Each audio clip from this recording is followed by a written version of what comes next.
everyone, Elsie Jensen here. Today we are going to make a harvest salad chock full of some roast veggies and creamy harvest like maple balsamic vinaigrette. And then we're going to make some buttercup squash mini loaves with streusel topping. So essentially like a pumpkin bread, but with buttercup squash, not butternut, buttercup on there. So let's start by getting our veggies in the oven to roast for our salad. And then we can work on our mini pumpkin loaves. They're not pumpkin loaves, buttercup squash loaves, but think along the lines of pumpkin bread. So we're going to do a quick peel on our squash here, or on our sweet potatoes here.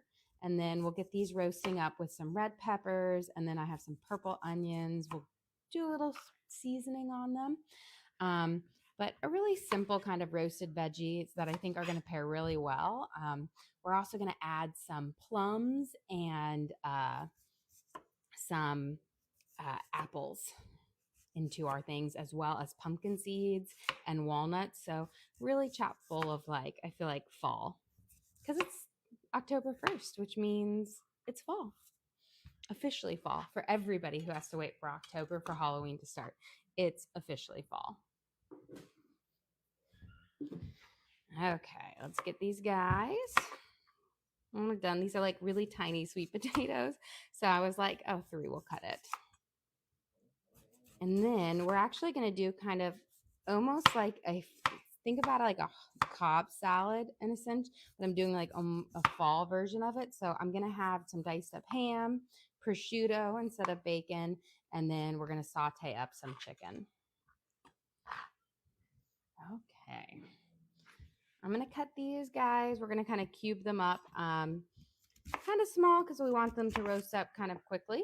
And then we'll chop up our red pepper as well. But the nice thing about sweet potatoes is they actually get pretty tender pretty quickly. They're a very firm vegetable to start out with, but once you get them a little heat, they really soften up nice and quickly. Okay.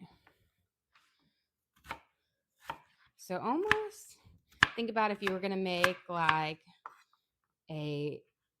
want to say like a home fry mash of sweet potatoes, doing just a nice smaller dicing on it. That way we'll also be able to get lots of good bits of roasted sweet potatoes throughout our whole salad. I was almost going to do butternut squash and peel some up and roast that as well, but I was like, I don't want to kind of peel that one up today. I've got a big bevy selection of different squashes over there that I'm slowly working through during the week. Okay. So just about have these guys up and ready. Take off those little peels because you want to definitely take the skin off sweet potatoes, because not like with a regular potato where that skin can be delicious. With sweet potatoes, they're just very earthy and dry. They don't get tender on there. So I'll just slide this out of the way. I'm going to get my sweet potatoes here. Then we're going to chop up. I have one big bell pepper here. Nice red one, because I figured got to do fall colors. And, Jack didn't steal any more peppers out of my garden. I have several peppers that are growing. They were supposed to be purple bell peppers. None of them are purple. But I want them to grow a little bit bigger. Maybe I can make stuffed peppers with them before Jackie kind of picks them. He's made a beeline every single time we go outside to play. He understands now that it's fun to pick fruit and veggies out of our garden, just like it was at the apple orchard. So I may have taught him the wrong skill when we went to the apple orchard. Okay, let's get these sweet bell peppers on here. And this is going to be for our roast kind of harvest vegetable salad. We're going to make a lovely kind of maple balsamic vinaigrette with it. And then we're going to make some buttercup mini loaves with streusel topping. And think about buttercup. If you've never heard it, it almost looks like a green pumpkin, one of your specialty pumpkin gourds. And it kind of has a flavor and texture that's in between butternut squash and acorn squash. It has a little bit of a grit like an acorn squash, but it has that nice kind of sweet flavor like a butternut. A little bit smooth too. Here we go. And then we're going to throw in some red onions for this as well. You don't need a whole lot. Peel this guy off.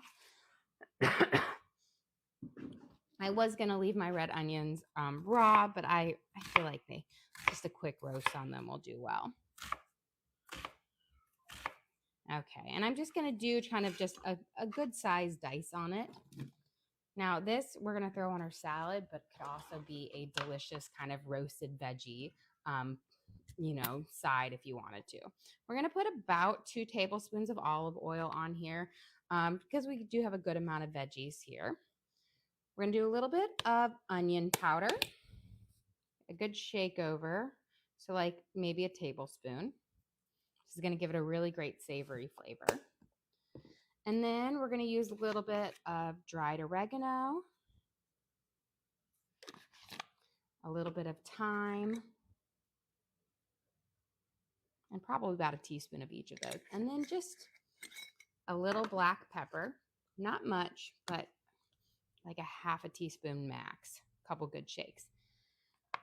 I'm going to toss this, and then I'm going to drizzle a little bit of balsamic glaze over it, which is essentially balsamic vinegar that has been reduced down with a little bit of sugar added, so it's nice and it's got a good sweet flair to it. But we're going to coat all of these veggies up and spread it out. Let me wash my hands real quick.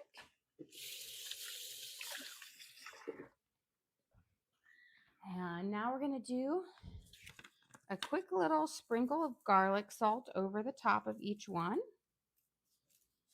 And our little drizzle. And this is going to add that sweet to savory. These are all sweeter of the vegetables, red pepper, the red bell pepper, the sweet potatoes, and the red onions. So they'll all kind of hybrid work well together. Let's go get these popped up in the oven, and then we're going to work on our buttercup squash little mini loaves, which we have. So I'm going to put these in at 350 so they can just roast at the same temperature that we're going to cook our mini loaves at.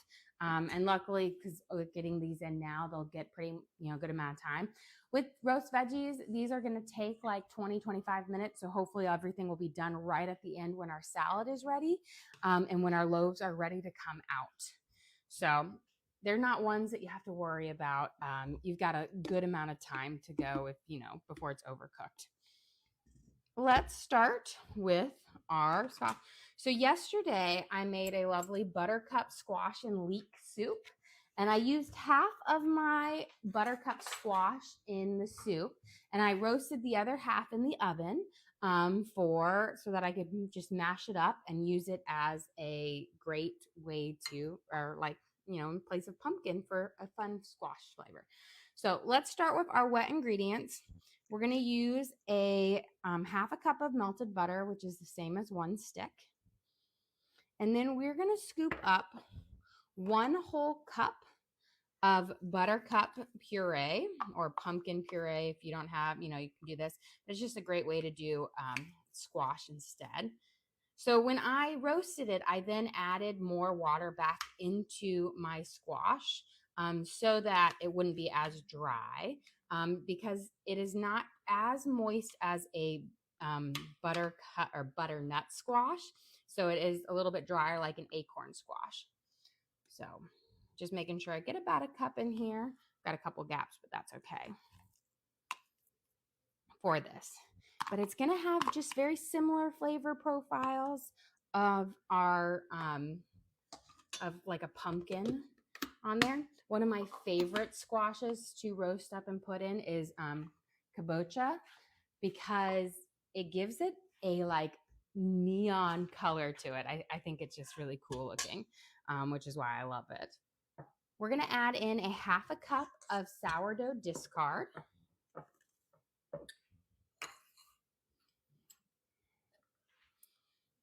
Here we go.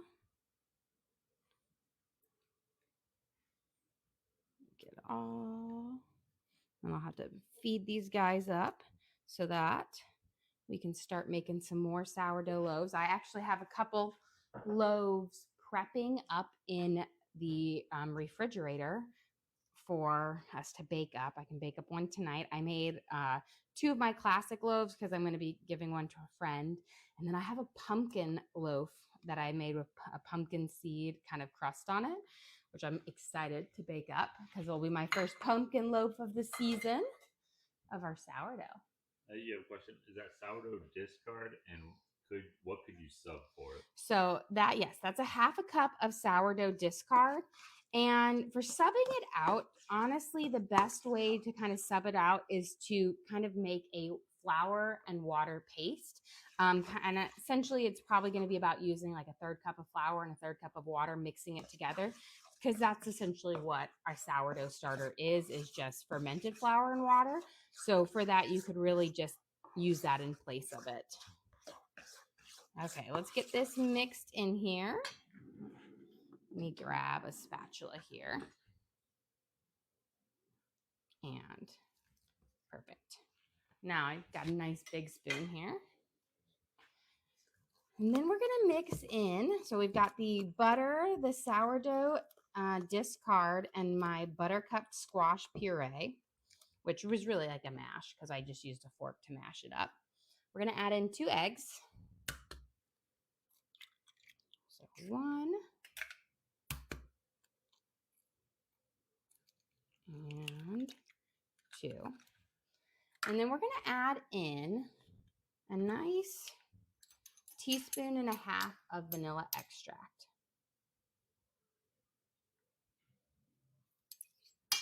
There we go. So this is kind of our wet ingredient base part. I'm going to add in my sugar here and my dry spices in just a second. Let me give this a good pop, those things. But get all of this mixed up and work together. And it already is. It's a slightly different coloring from pumpkin bread. You can see this has a more yellow versus an orange, which I think will be, I always just like to change it up. Makes it fun. This is our Buttercup, not butternut, Buttercup squash on here. And I know a lot of people haven't heard of Buttercup, but it is a delicious one. A little tricky to cut up, but really wonderful squash to work with. We're going to add in a whole cup of brown sugar. So I'm using a 1/2 cup, so we're going to put in 2 halves. Just make sure you pack it down. I always like to use the 1/2 cup or the smaller ones because it's easier to pack it in. So we've got our whole cup of brown sugar. And now I'm going to give my hands a quick rinse because they're coated in sugar. Before we start mixing this in, we're going to put in a tablespoon of pumpkin pie spice. And this is where you're going to get all of your flavors. So don't skip on it. And if yours is old from last year, you might want to add a little bit extra. While spices don't go bad, they can dull out. Here we go. So 1 tablespoon of pumpkin pie spice. Let's get these mixed in, and then we're going to add in our baking soda and our salt, and then finally our flour. Here we go. You can already smell that lovely, the cinnamon and all the wonderful from the pumpkin spice. Here we go. So I'm just going to mix it all the way around. And just want to make sure I don't have any spices hiding up at the top. Okay, now let's add in our baking soda and our salt. So we're going to add in a teaspoon of baking soda.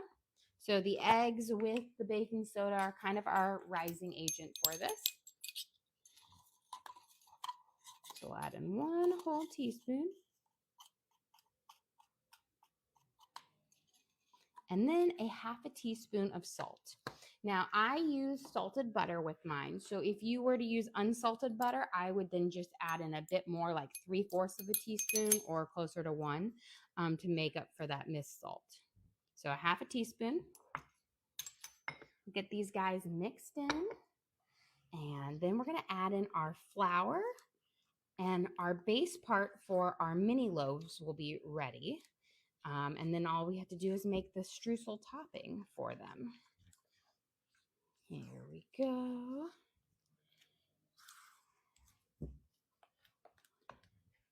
And for our flour, just 1 cup of all-purpose flour. And that's going to be what we need for our base here.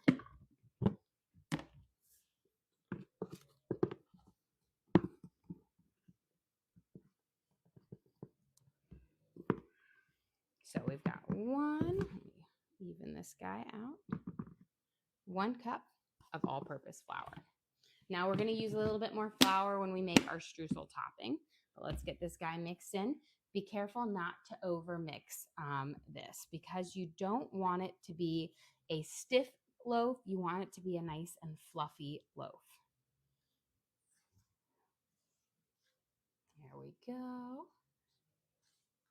Just mixing it in until it's just barely incorporated. Now, because I use melted butter in my batter, I do have a thicker batter.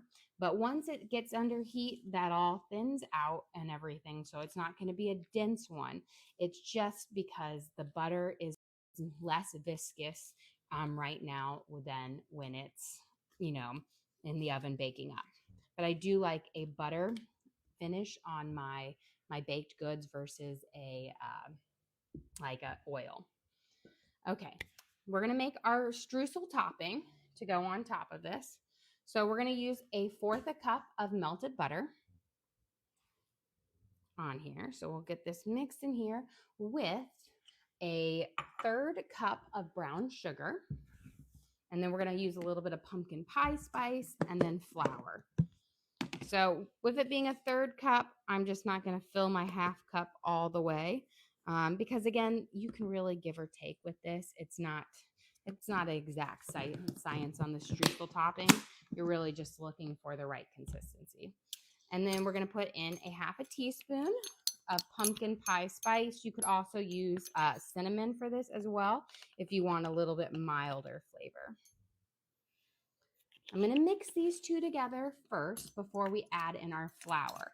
I find if you try to dump it all in, you're not going to get a good crumb texture to it.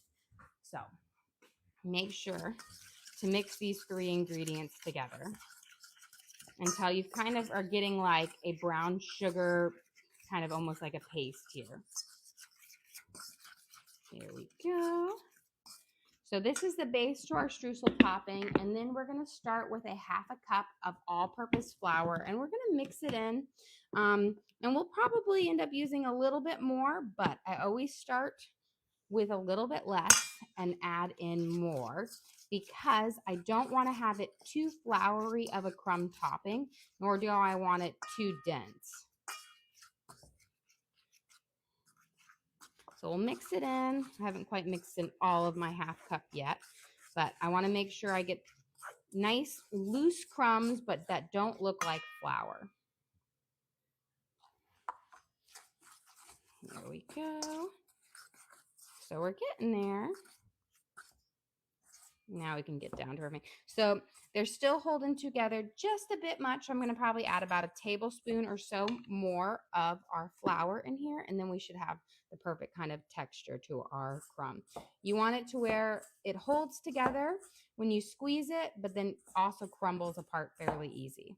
So right about the perfect consistency, so you can make those big crumbs, but you aren't stuck with them big crumbs. Let's fill up our mini loaves here. We can get these guys baking up, and then we will start working on our salad. We do have our sweet potatoes, red peppers, and our red onions roasting up in the oven right now. So you can start to smell them right now, but those will go on our salad. We're going to spray our little mini loaf pan down. Really spray it well, because you want these loaves to come out. You don't want to lose half of it in there. And I find it is a little bit of a pain to try to cut parchment paper in for each one. So just spray it down. You have a question? Is Buttercup squash the same as acorn squash? It is not. So acorn squash gets its shape because it's shaped like an acorn. Buttercup squash looks like a green short squash pumpkin. So I did post, we used it yesterday in our recipes for our soup and our roasted. So you can definitely check those videos out. You can see what they look like and how we used it and cut it up because it is a bit different, but delicious, I will say. The soup was wonderful. I will say it has a slightly different texture than both acorn and buttercup or butternut squash. So butternut is a very smooth and has a slightly higher water content. So it's a little bit more liquidy than buttercup. And acorn is a little bit drier and a bit more gritty. And I feel like the flavor profile is right in between the two. So it's a lovely little versatile squash. You can use it in soups. You can roast it up. You can make a little mash here to make some delicious buttercup squash, like mini loaves here. I should say it's my Princess Bride dessert. Here we go.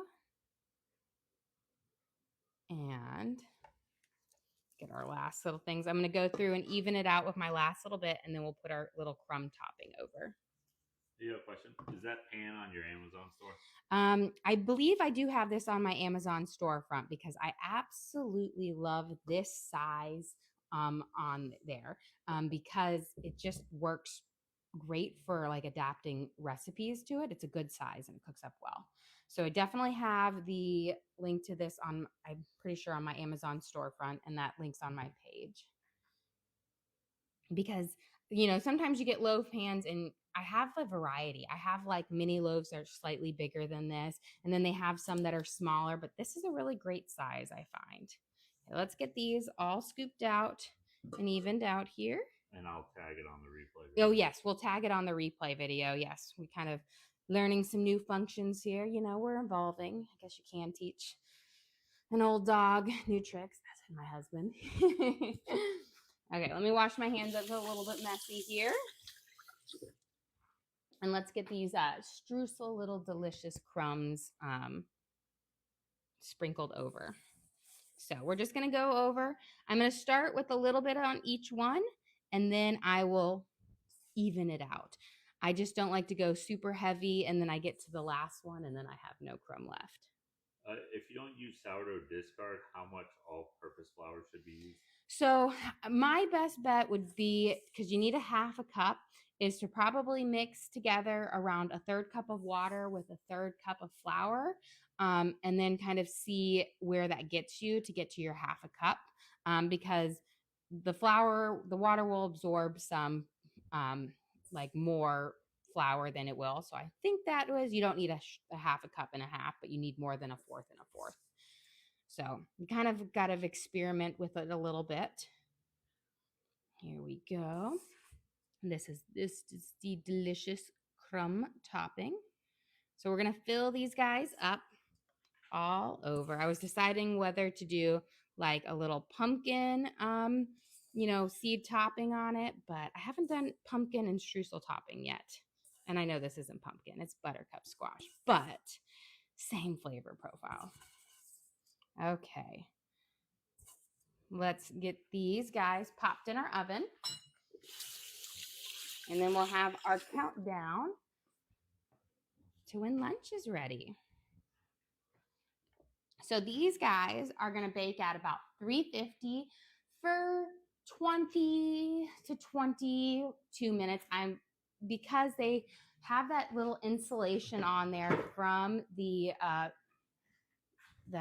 crumb topping, they take a little bit longer to bake than if you were to do straight up or a pumpkin seed. So I'm going to put 20 minutes on here, but I wouldn't be surprised if they take a minute or so longer. Make sure we got that shut. And do you think gluten-free flour could work in this recipe? You would have to really try it out.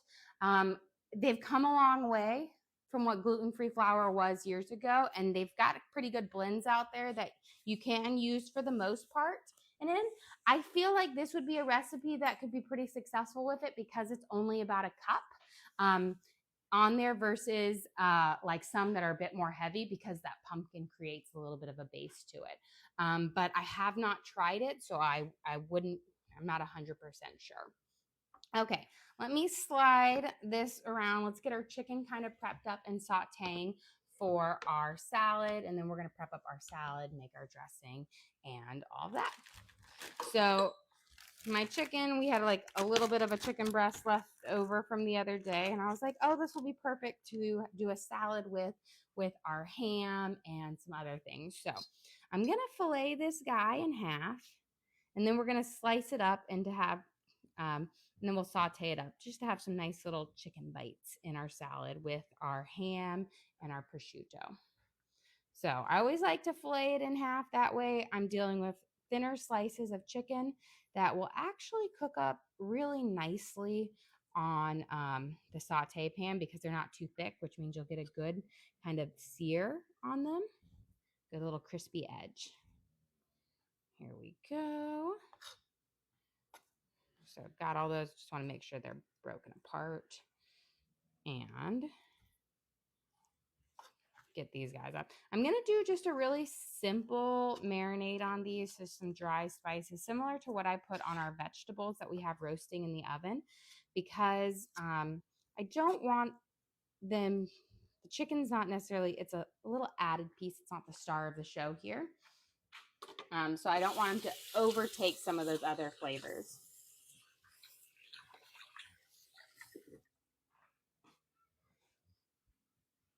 And so we're going to start with just a little bit of Worcestershire sauce, just to make them extra juicy when we sear them up. The vinegar and Worcestershire is going to help break down the fat so they'll be nice and flavorful and juicy. And then we're going to just do a little bit of dried oregano, a little bit of thyme,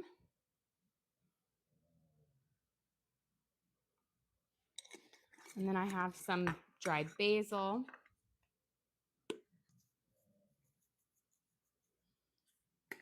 And again, just a little sprinkle over all of this.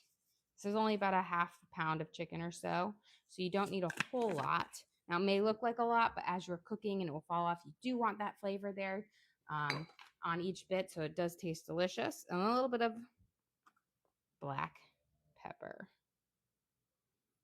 Now I'm going to go grab my tongs, and we can toss this, and then we'll start searing it off in our pan. These should cook up pretty fast, which is lovely. But let's just kind of really toss it. You know what? I think I forgot to add in my onion powder. We're going to add a little bit of that. You have a question on, is there any fast food remakes you want to try in the future? Yes, I do have a lot that I actually want to do. So it's getting there. We're thinking about it. My husband and I kept saying we need to do our date night because we have this plan to do date night and try to recreate the meals at home. Because that's one of my favorite things. When I go out to a place, I always love to try different food every single time. And I then, if I really like it, I try to recreate the recipe based on what I know the ingredients are and then figuring it out. So yes, I definitely have a couple of dishes that I already know that I want to do some remakes for. And then, of course, I also just want to go out on date night too. You know, it's nice to go out to eat without our kids sometimes because, you know, Jack is such a lovely dinner partner. We're going to add in just about, I don't want to say that's about a teaspoon and a half of olive oil and get that toasting up. Once this is nice and high, I will toss that chicken in and we'll start searing it off.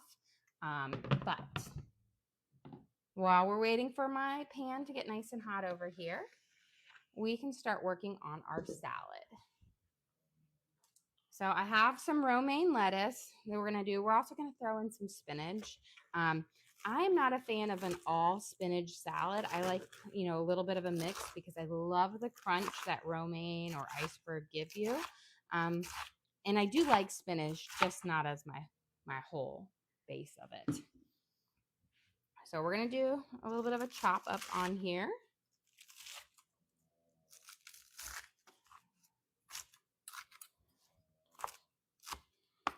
For this. And I like to chop it up over so it's not super big pieces of lettuce. And I will say using a head of lettuce over a bag lettuce, your lettuce will stay fresh much longer than the bag lettuce. So it's always nice. You can always have a pack of, the heads in there and you can have salad whenever you want. Okay, so we've got ours in there. I'm gonna prep up my fruit that we're gonna throw in our salad. Let me toss in my spinach here as well. So I've got a big old container of spinach.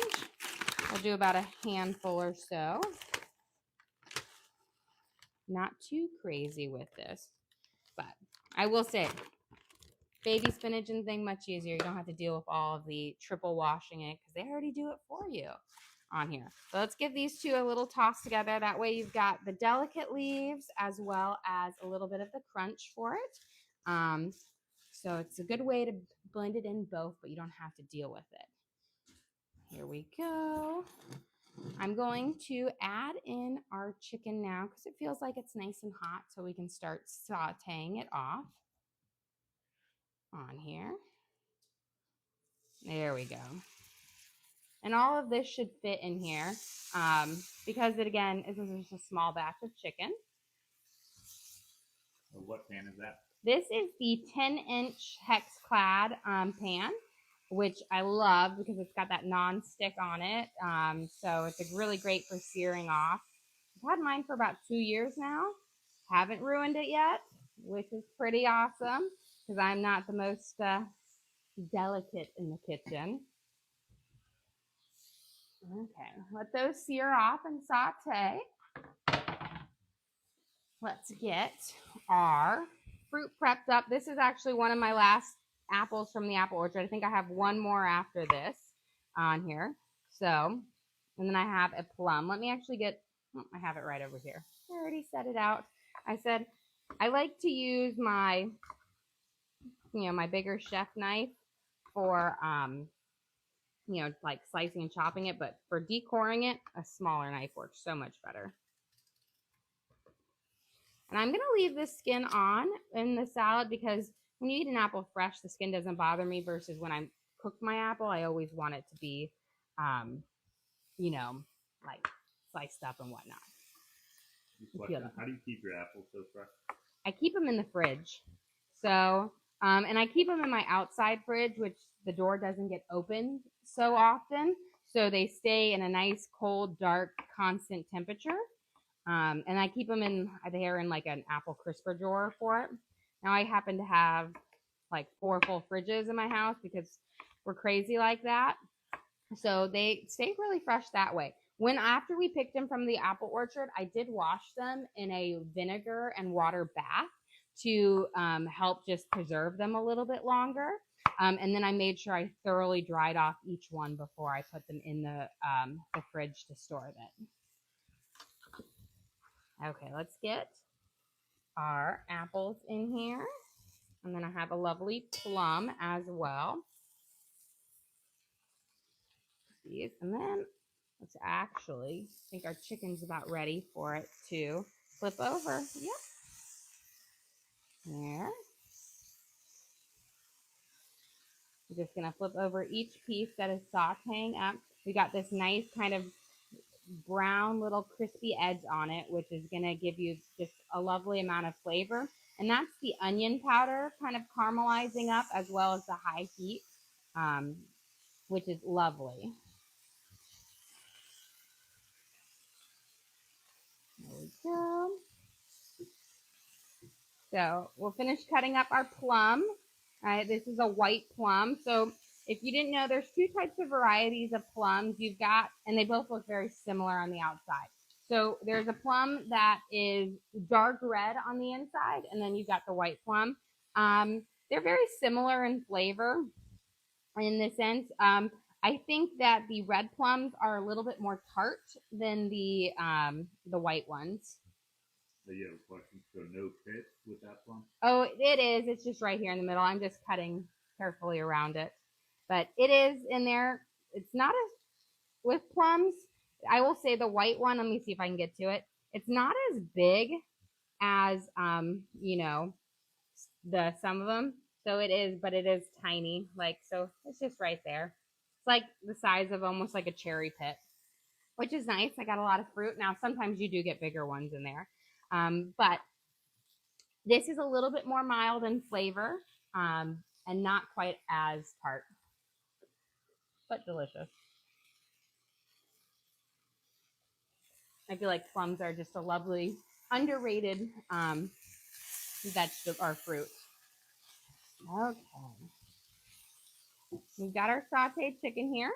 I'm going to turn this off. I'm going to remove my pan from heat so that it's just got a little bit of that residual heat finishing up that final cooking. I don't want it to get overcooked because then it won't be as lovely. Let me check my time on our bread. Perfect. We'll grab our roasted vegetables out here in just a second because we want them to kind of cool a little bit. And we've got to make our dressing still. So in here, we're going to have chicken, we're going to have ham, and we're going to have a little bit of prosciutto, which is just kind of gives you, like I said, if we're doing kind of like a harvest version of a Cobb salad. We don't need a lot of ham. So I'm just going to do kind of 2 thin slices because, again, I don't want it to be too crazy for it. I'm going to cut off the little skin of the ham because that can be a little bit more chewy and it's not as lovely. And then we're going to cube this up. Now you could always use sandwich meat in here as well. I do like getting like a whole ham kind of like this that you can get because you can then cube it up bigger for like soups, or you can use it in like a Denver omelet. So it gives you a little bit of variety. You can slice it thin for sandwich so you're not kind of stuck in one use for it. So we're going to add in our ham. We'll sprinkle that around. Got our nice little cubed up. And then I do have a little bit of prosciutto. So this is kind of to use in place of bacon for our salad. And I love prosciutto.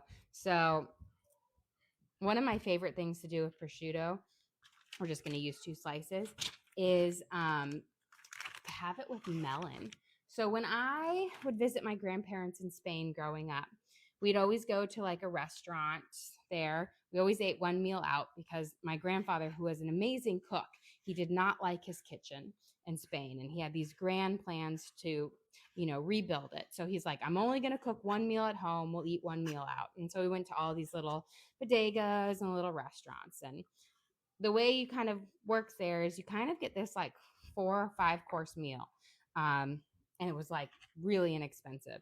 But I'd always pick for like the introductory course or like that appetizer, you could get ham with melon, or prosciutto with melon, but jamon y melon, which I'm pretty sure wasn't prosciutto. It was probably the Serrano ham that they have in Spain, but tastes very similar to prosciutto. But it was so delicious. So we're going to add that in there as well. Let's go grab our roasted veggies out of the oven. We can take a quick peek at our Buttercup squash loaves, see how those are baking up with our streusel topping on there.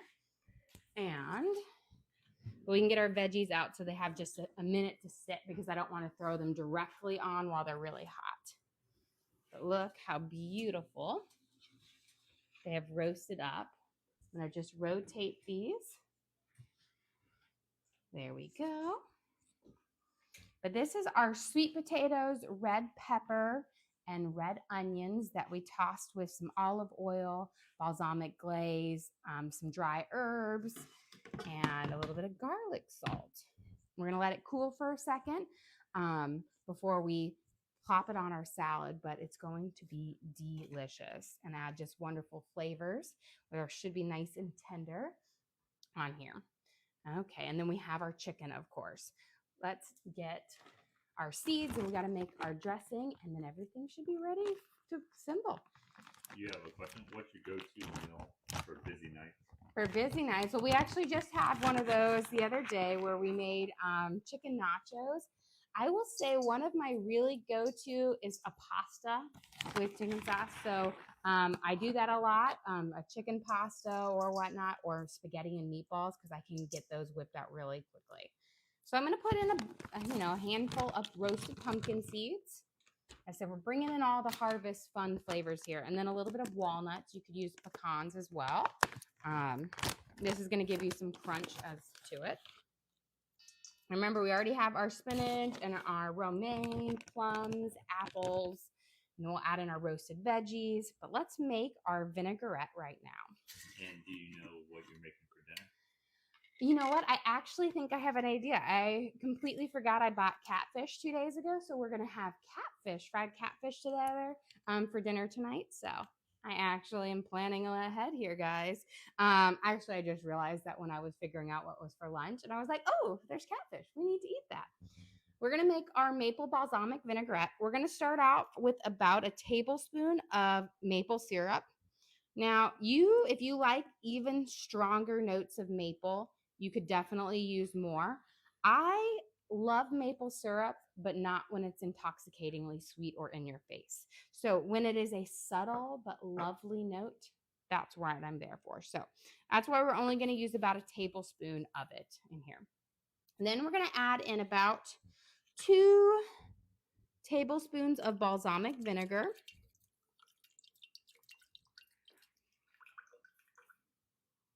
Do a little bit more. There we go. And I'm going to do a creamy dressing. So I'm going to do part of it with olive oil and part of it with mayo. And mayo is what you use when you want a creamier base, like with ranch or whatnot, than a thing. But let me open up my new olive oil because we go through olive oil like crazy here. And we're going to put in, I'm going to do about 2 tablespoons of olive oil with 2 tablespoons of mayo.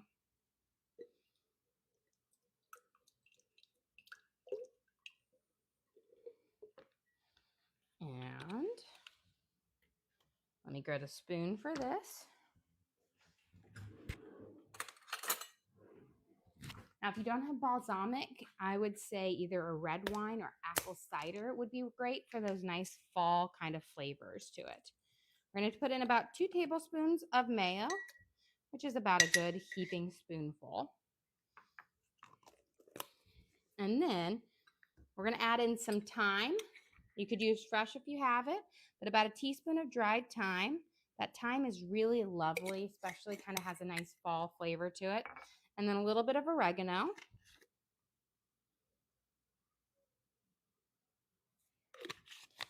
About a half a teaspoon. We're going to add in some onion powder, about, I want to say, a teaspoon. A little garlic salt here. And a little bit of pepper. And then we're going to give this a good shake up. And this should be a really great dressing for this. I'm just going to do about, I want to say, 1/4 of a teaspoon. Not too much. I don't like a lot of pepper, but I need to have a little. So we've got our base here. And we're going to shake this guy up. And if you don't like maple syrup, you could use honey as well to add a little sweet note to it. Let's see. And then I always like to give it a little bit of a taste. Perfect. It's got that tangy, but got a little maple notes to it. We'll dress this on here. Let's get our roasted veggies on here, as well as our squash and our chicken. So this, again, we roasted these veggies up, but you could definitely just eat this as a side if you wanted to, or you could throw this with some pasta or rice, and you could also have a delicious, veggie bowl with it. But I do love a good roasted veggie salad. Here we go. I'm going to save some of those because Jack will actually love eating this, but he won't touch the salad part as much. And let's get our chicken on. And we're going to dress this up. Let's see. Oh, perfect. Before we put our chicken on, let's go get our Buttercup squash loaves out of the oven. And then we'll be ready to dress up and serve up. Okay. look at our beautiful Buttercup squash loaves. I'm going to give a little tap, see how they are, nice and firm, beautiful. Oh, can you wish Clay a happy birthday real quick? Yes, happy birthday, Clay. I would sing for you, but then I don't think that would be a Please birthday don't. present at all. So here is our Buttercup, not butternut, Buttercup squash loaves that we made with Buttercup squash puree that we roasted up yesterday. We did a delicious streusel topping with pumpkin spice, brown sugar, butter, and flour that we have over the top. And again, the base of this is very much like a pumpkin loaf, but instead of pumpkin puree, I switched it out for roasted Buttercup squash, which is in the same family of delicious flavors. Okay, let's get our chicken on our salad and we'll be ready to serve up our lunch here. So beautiful. And then the one last topping on here before we dress up this salad, gotta add a little bit of Parmesan cheese. Goat cheese would be great if you have any goat cheese lovers out there, or blue cheese or gorgonzola.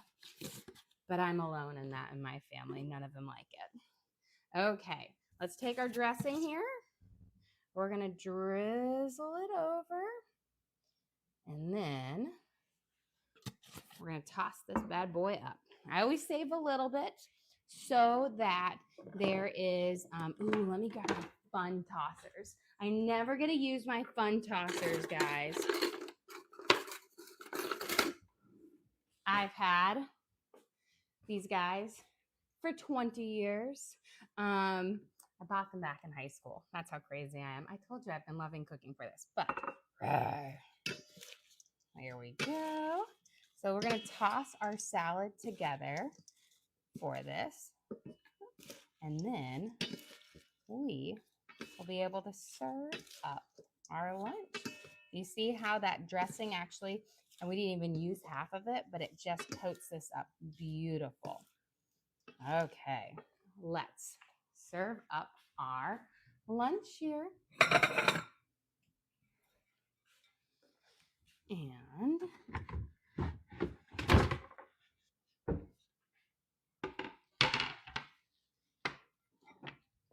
let's slide this guy in here. We have our harvest salad that is chock full of chicken, plums, apples, our roasted sweet potatoes, and then we made this lovely maple balsamic vinaigrette that is filled with our thyme, basil, oregano, lovely maple syrup, and balsamic vinaigrette. And then, of course, let me grab a spatula to get out our little muffin things. But we have our butternut squash loaf. It's still very hot, so buttercup, not butternut. Buttercup squash loaves with our crumb topping here. We're gonna add it right to the side. I'm gonna steal the bit that fell off. But delicious, guys. Well, thank you so much for joining us here. Don't forget to like and subscribe. I try to do live cooking shows every single day, kind of show you what we're making for our family and hopefully teach you guys something along the way. Again, we do upload all of our videos to the link on our page. So if you ever want to recreate any of these recipes at home, you can go to our link and search for what we made and you can watch and cook along with us. We also have a link to our Amazon storefront that has all of our different cooking gear and gadgets in it. I've got my cutting boards, my pans, my loaf pans, all the different things I use in the kitchen I have in there for you guys to check out. But again, thank you so much for joining us here. Don't forget to like and subscribe.